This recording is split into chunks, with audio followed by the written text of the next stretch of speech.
Mesdames et messieurs, bonsoir et bienvenue dans ce journal. Au sommaire, Raphaël Akotèyon, le tout nouveau ministre de la décentralisation et de la gouvernance locale, a officiellement pris fonction ce mercredi 26 mai 2021. C'était à l'occasion d'une cérémonie fort simple.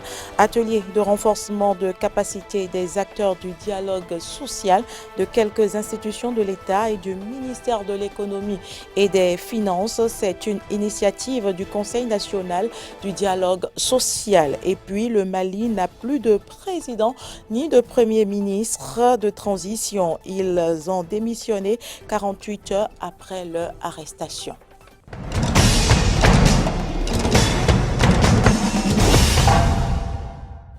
Merci pour l'attention. 112 heures après la prestation de serment le président Patrice Talon, réélu pour un second mandat, a rendu public son nouveau gouvernement de 23 membres. Pas de grands changements dans ce nouveau gouvernement. L'analyse, c'est avec Clémence Tonocoin.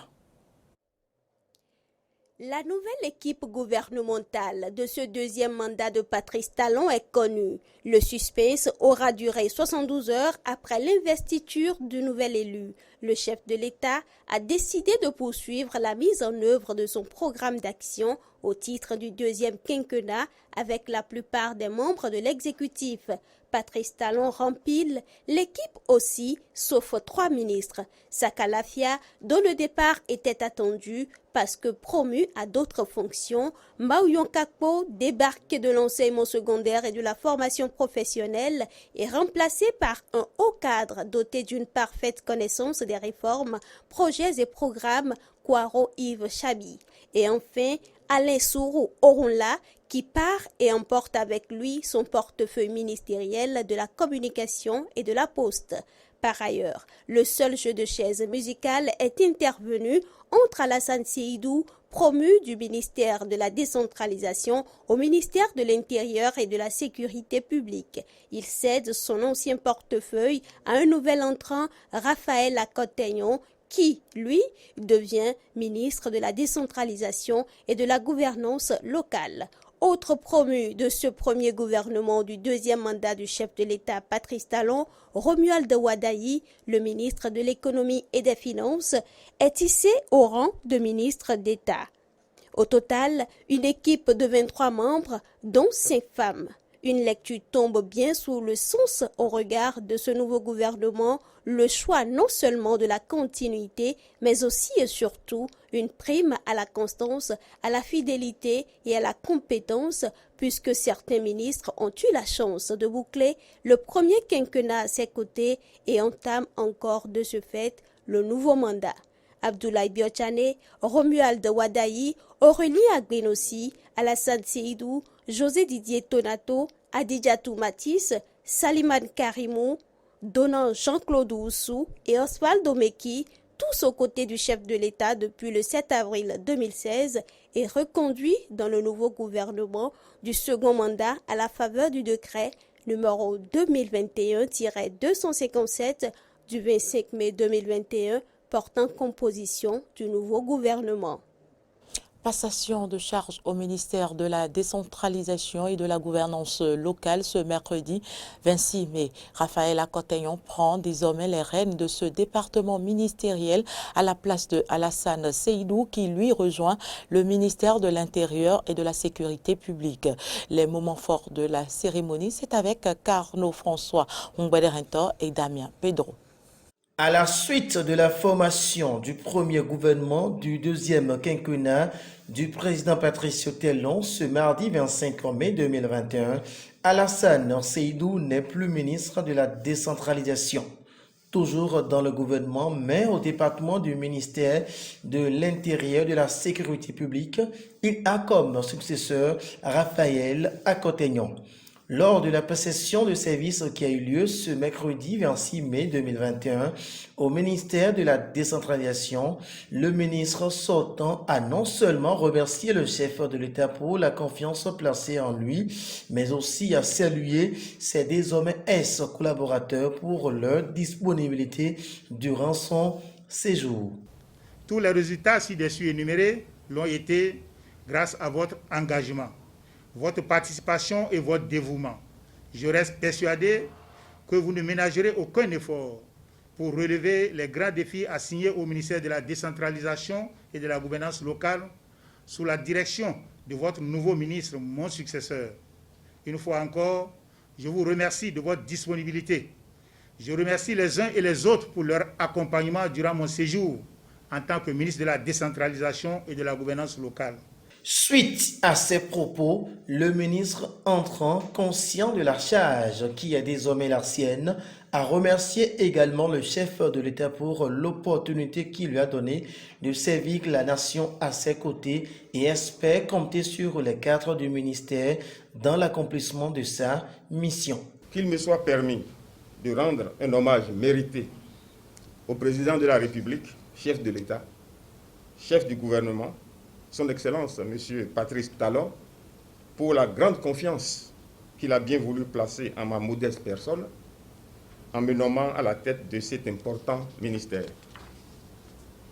Monsieur le ministre, cher ami, cher frère Alassane Seydou, je voudrais saluer vos efforts ainsi que les nombreux résultats obtenus sous votre leadership. En effet, le processus de décentralisation au Bénin est irréversible et constitue un chantier important pour le développement de notre pays. Je mesure la portée et les défis de la charge qui est désormais la mienne. Je voudrais d'ores et déjà pouvoir compter sur le soutien de tous pour relever ces défis communs et sur l'engagement renouvelé des partenaires techniques et financiers. Pour rappel, Alassane Seydou a pris fonction à la tête de ce département ministériel le 21 février 2019. Il rejoint désormais le ministère de l'Intérieur, de la Sécurité publique et Raphaël Akotegnon s'installe officiellement pour de nouveaux défis dans le domaine de la décentralisation. Je l'annonçais en début d'édition, les acteurs du dialogue social de quelques institutions de l'État et du ministère de l'Économie et des Finances suivent depuis ce mardi matin un atelier de renforcement des capacités en matière de dialogue social. À travers cette activité, le Conseil national du dialogue social entend attirer l'attention des participants sur l'importance de cet outil, facteur d'amélioration des performances économiques et de progrès sociaux. Clémence Tonoucoin et Fiacre Voitan ont pris part à l'ouverture des travaux. Pendant 3 jours, les membres des commissions administratives paritaires du ministère de l'Économie et des Finances, du Conseil économique et social, du médiateur de la République et de la Haute Cour de justice seront mieux outillés sur le dialogue social. L'activité s'inscrit dans la poursuite de la série d'ateliers de formation initiée l'année dernière et vise à renforcer le dialogue social dans ses dimensions bipartites et tripartites, selon le président du Conseil national du dialogue social, Guillaume Atingbe. Le présent atelier tourne autour de 5 points. Outiller les membres des commissions administratives paritaires CAP, des ministères et institutions de l'État concernés, à s'approprier leur mission et à exercer au mieux leurs responsabilités. Sensibiliser les acteurs des ministères et institutions de l'État sur leurs missions et rôles. Familiariser les membres de CAP aux techniques de négociation, de prévention et de gestion des conflits. Donner aux membres du CAP les moyens d'appréciation du climat social au plan sectoriel. Échanger avec les membres des CAP sur les outils de performance d'une structure de dialogue social et sur quelques thématiques d'actualité ou essentielles à aborder pour mieux participer aux grandes décisions relatives aux politiques publiques. Le représentant du ministre de l'Économie et des Finances a fait remarquer que cet atelier vient à point nommé. Pour Omer Gavi, la bonne conduite des activités pour l'atteinte des objectifs sectoriels dépend d'un bon dialogue social.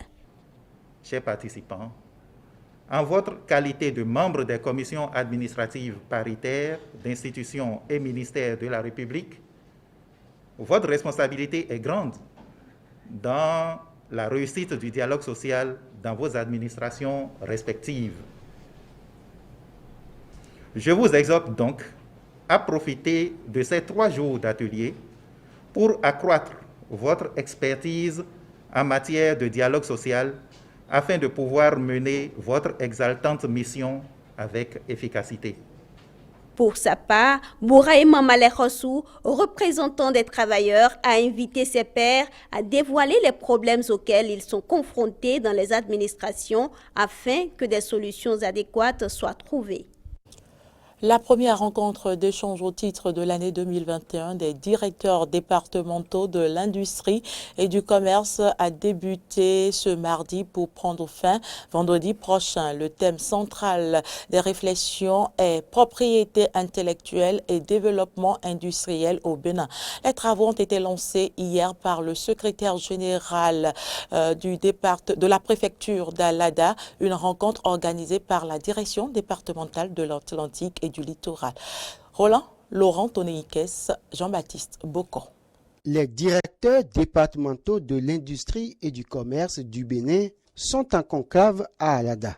Cette rencontre, la première de l'année 2021, est organisée par la direction départementale de l'industrie et du commerce des départements de l'Atlantique et du littoral. Il est revenu au maire d'Alada de souhaiter la bienvenue aux participants de cette rencontre dans sa ville.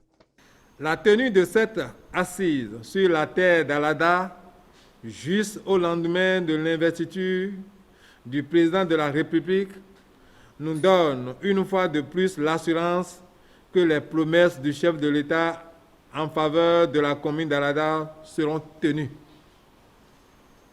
C'est pourquoi nous saluons d'ores et déjà le choix porté sur notre ville pour abriter la présente activité.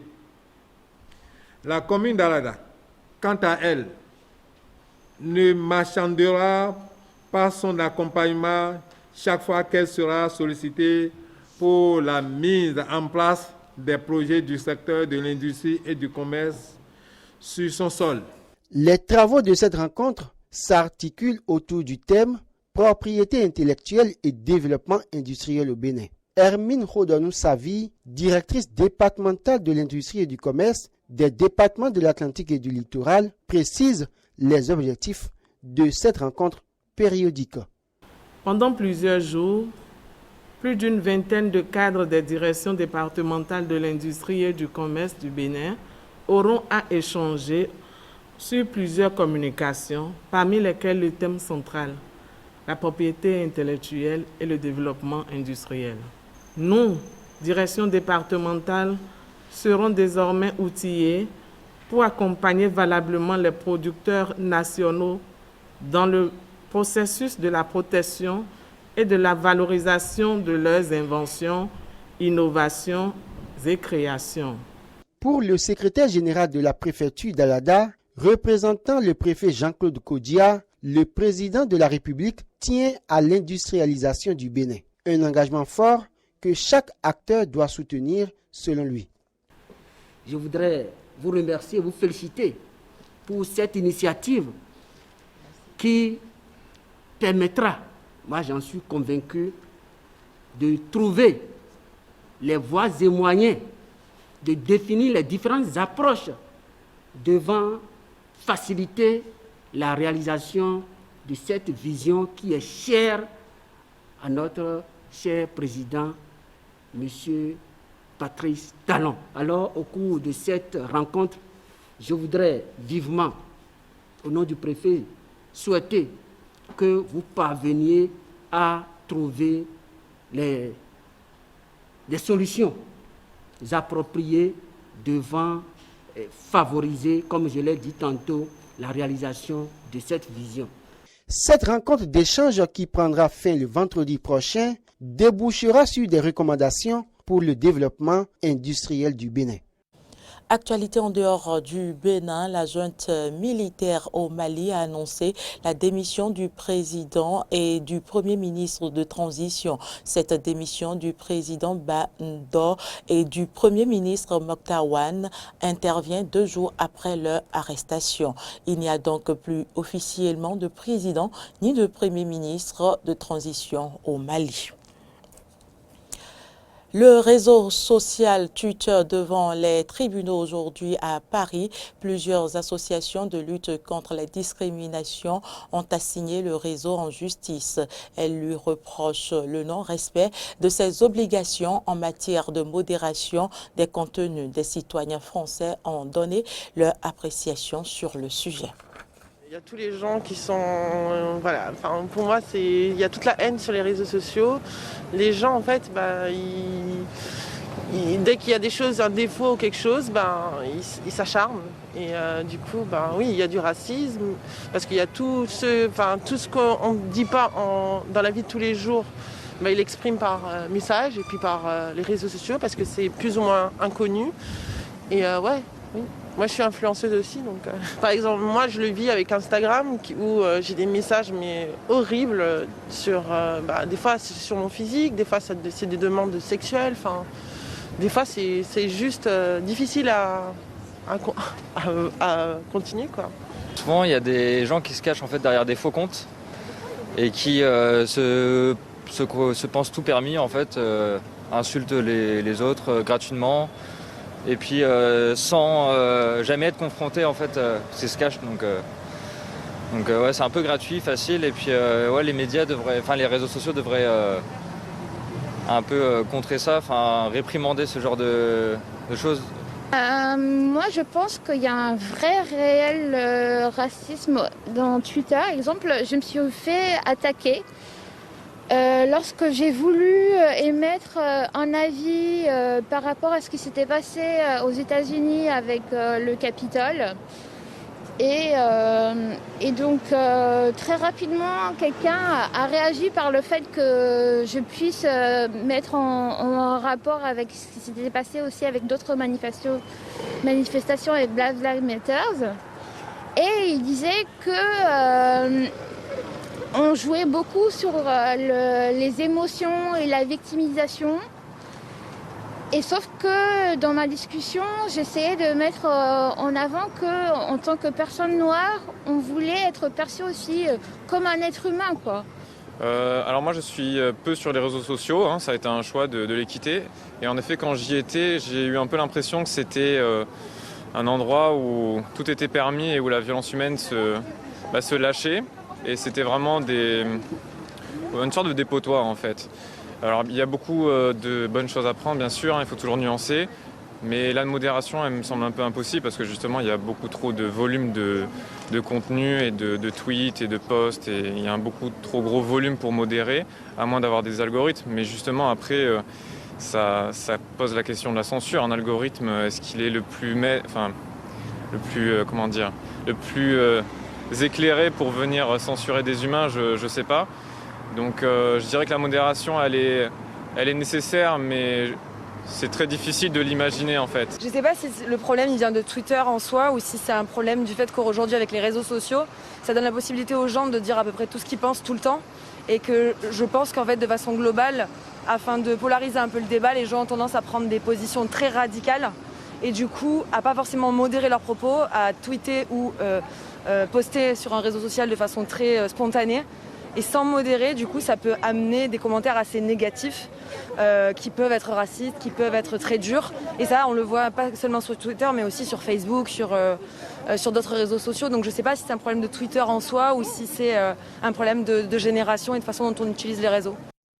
L'Union européenne confirme sa sanction contre la Biélorussie après la réunion en urgence du Conseil de sécurité de l'ONU ce mardi qui a déploré et condamné l'acte de la Biélorussie. Les dirigeants européens ont décidé d'interdire les aéroports européens aux Biélorusses jusqu'à la libération de l'opposant incarcéré à Minsk.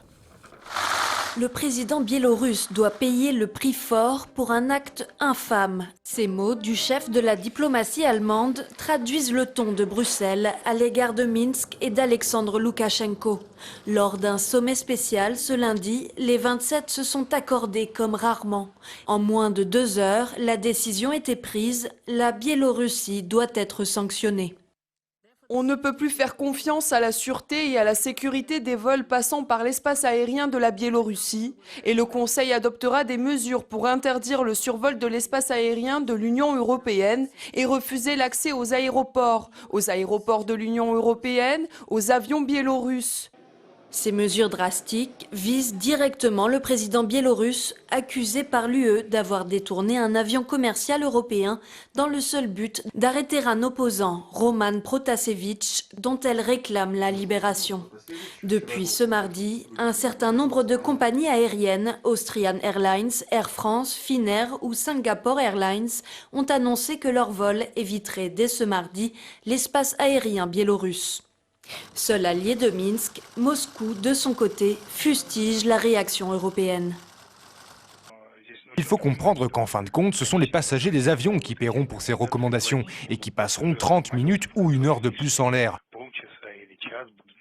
Tout cela coûte de l'argent, ça se calcule. On ne peut donc qu'exprimer des regrets. De son côté, l'OTAN exige d'urgence la mise en place d'une enquête internationale pour déterminer ce qui s'est passé. Une requête à laquelle Minsk se dit parfaitement ouverte. Nous demandons à l'Organisation de l'aviation civile internationale, à l'Association du transport aérien international, à l'Agence européenne de la sécurité aérienne, des représentants des administrations de l'aviation concernées, de participer à une enquête impartiale sur l'événement. Interdiction de séjour, gel des avoirs et embargo, ces sanctions sont loin d'être nouvelles. Les premières mesures restrictives imposées à la Biélorussie remontent à 2004 et jusqu'à présent, elles n'ont jamais intimidé Alexandre Loukachenko. En attendant de voir les effets de ces nouvelles mesures, l'opposition biélorusse s'invite au G7 qui se tiendra du 11 au 13 juin au Royaume-Uni, une demande à laquelle le président français Emmanuel Macron s'est dit favorable. Et voilà qui met un terme à cette édition. Merci de l'avoir suivi. À demain.